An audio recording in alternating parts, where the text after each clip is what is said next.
Welcome back. I have Selena here with me, and we are going to be talking more about transforming squares, but I have something fun to share with you. Are you ready to try some algebra? Yes. Okay, so sometimes people think algebra is something scary or really hard, but algebra really is just looking at numbers and the relationship between them to help describe the patterns you're seeing or what you're seeing. And so we can use algebra to help us describe our transforming square work. Now, we're going to go back to transforming with our 10 square for this, because the 10 square is large enough that we can do many different examples, but you could always transform other squares later when you are working on your own. Okay, so I am going to share our screen this way so you can see. So I have a 10 square, I have our tickets, and I actually have just some label paper here for writing an equation out when we're ready so that I can write it without a lot of tickets. Okay, so here is our 10 square. We are going to transform our 10 square into a 3 and a 7. So I'm going to put my rubber band around at 3 on the top and this side. And what I get when I do that is I get a 3 square and a 7 square. That's not new for anybody. We've already done this one before. So I'm going to open up our ticket basket and we're going to label our parts. There it is. I set my pen down and couldn't find it. Okay, so let's go ahead and label this part right here. What is this? 3 square. The 3 square. Okay, what is this one here? 7 times 3. 7 times 3.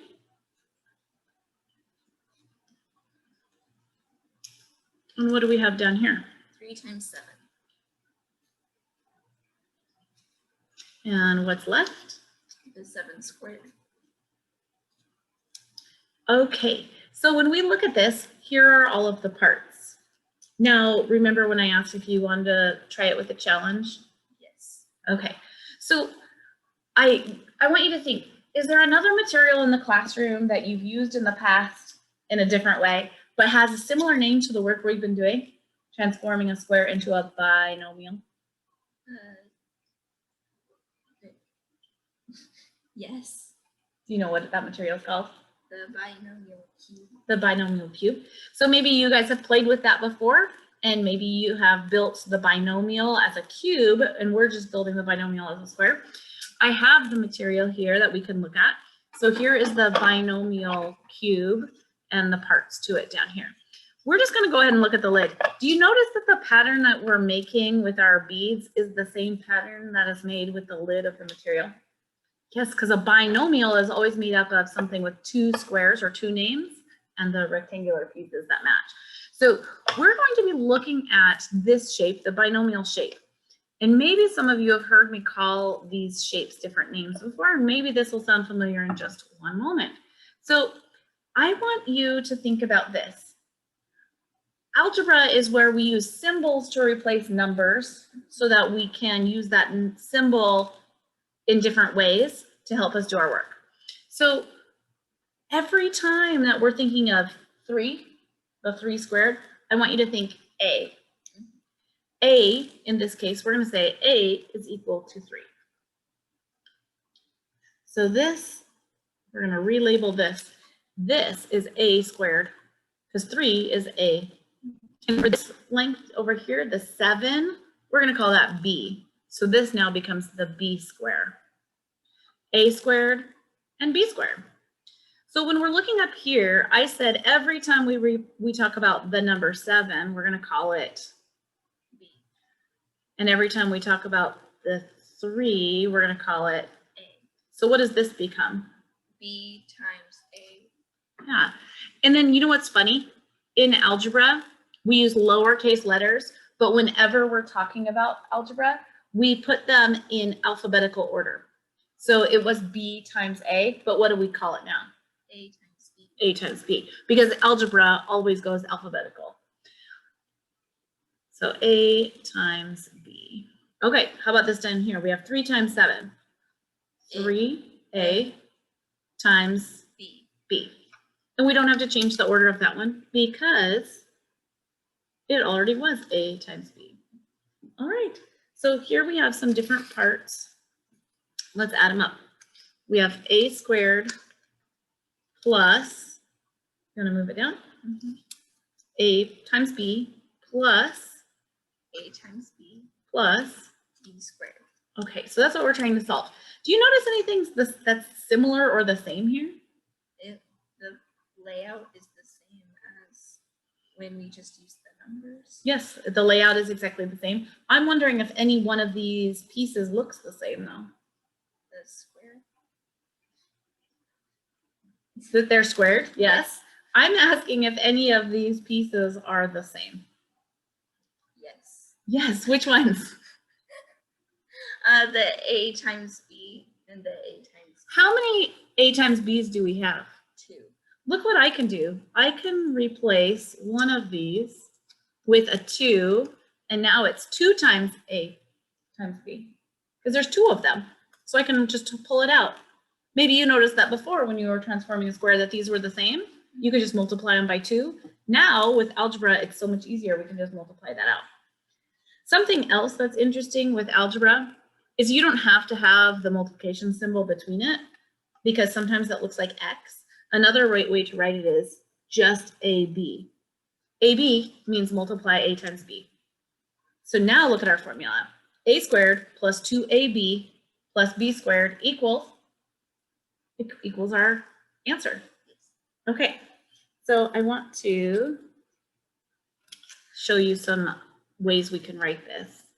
And I know that this is the writing part is the trickiest part, so don't freak out on me. We're going to do it slowly together. So when we were talking about how to write the 10 square, how to solve the 10 square that was transformed, we know that we started with the 10 square and E was equal to the 3 square plus the 7 square. The 3 square plus the 7 square.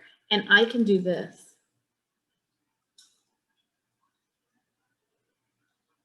I can say 3 plus 7 squared, just like that. That's what this means.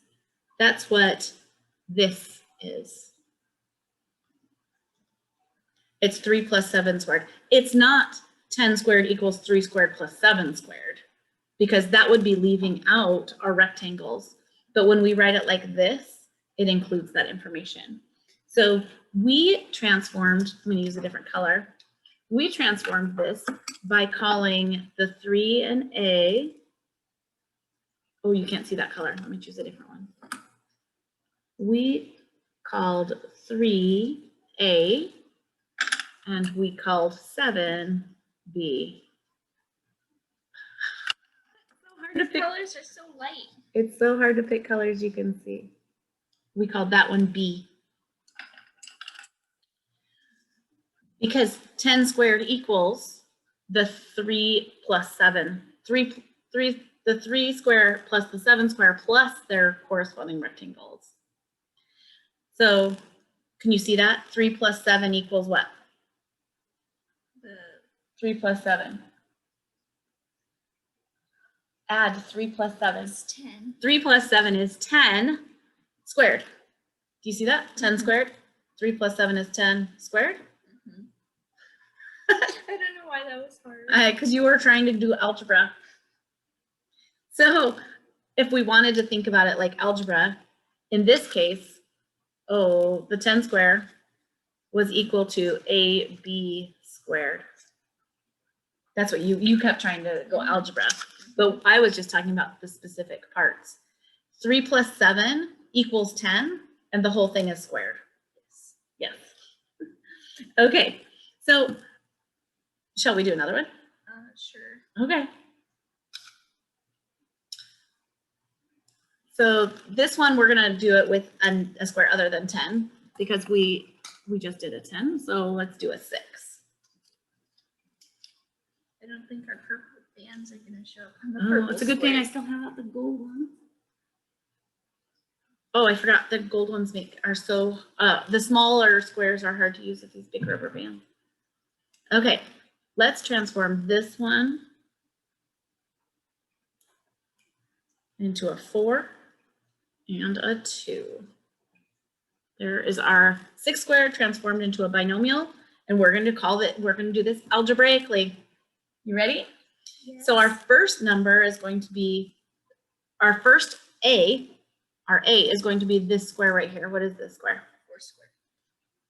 We're going to call it A squared. What's this down here? 2 squared. 2 square, we're going to call the 2 a B. What would we call this up here? We got 2 by 4. It'd be B Times A. B. Putting it in order, it'd be A times B. Okay, and then this one down here is 4 times 2, which would be A times B. A times B. Okay, when we bring that down to an equation, we have A squared plus A times B plus A times B plus B squared. B squared. And my equal sign is right there.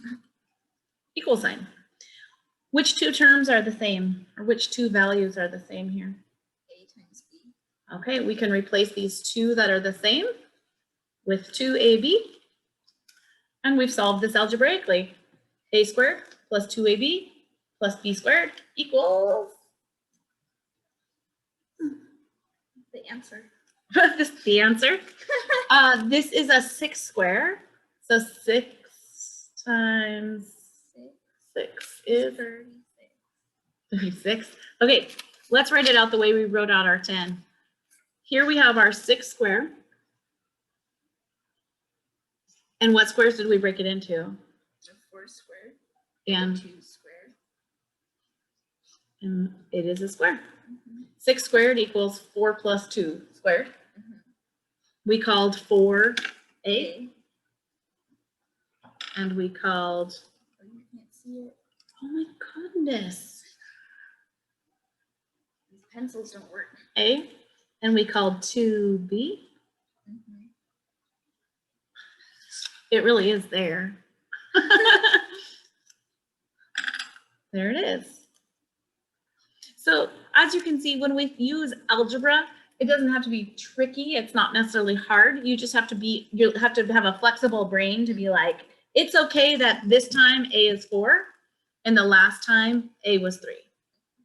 Because we're not talking the same. If they're apples and oranges. When we talked about it here, we called A 3. When we're talking about it here, we called A 4. It won't work if you're working on the same one and like this, the 3 was A, but then this was A, that wouldn't work. But as long as you know that each equation, A can mean something different, then it's okay. All right, I'm going to show you how to write one of these in your journal. Here, I'm just going to slide this off if you'll tidy up our workspace. I'm going to show you how to write this in your journal for your follow-up. We are transforming a square into a binomial algebraically. So here's my page that's titled that. Let me make this bigger. Okay, so I am going to draw a square. Okay, I have transformed a square into a binomial. This right here, I know is the 4 square, but I'm also going to call it the A square. And I wrote both in there. This down here is the 1, 2, 3, 4, 5, 6 square. And I'm also going to call that the B square, because B is this distance right here is B, and this distance right here is A. Okay, so if this right here is 1, 2, 3, 4, 5, 6 times what number, Selena? 4.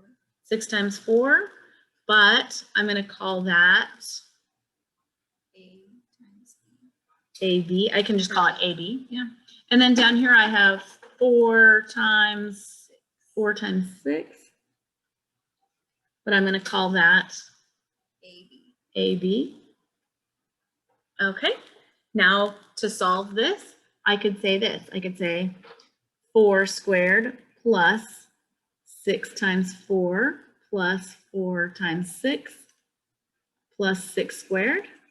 Or I can call it a squared plus ab plus ab plus b squared. I just noticed that my 6 and my b look the same. They look very similar. So we can solve it this way. Another way we can write this, we have 10 squared equals 4 plus 6 squared. There's 3 different ways to write the value of this. Yeah. And you can do as whichever size ones you want. So your answer will look, this row will always look the same algebraically, but these other 2 ones will look different. Okay, I hope that you enjoyed looking at transforming a square algebraically. I know that sometimes that sounds like it could be really scary and hard and maybe really like difficult and oh my gosh, we're adding another step, but really we're just calling something a different name. And so it wasn't as hard as maybe you thought it would be. Okay, I can't wait to see your examples. You should do 4, transform 4 squares algebraically. They don't all have to be 10s. They can be whatever squares you want now that you've done transforming other squares. And I can't wait to see your follow-up. Have a great day.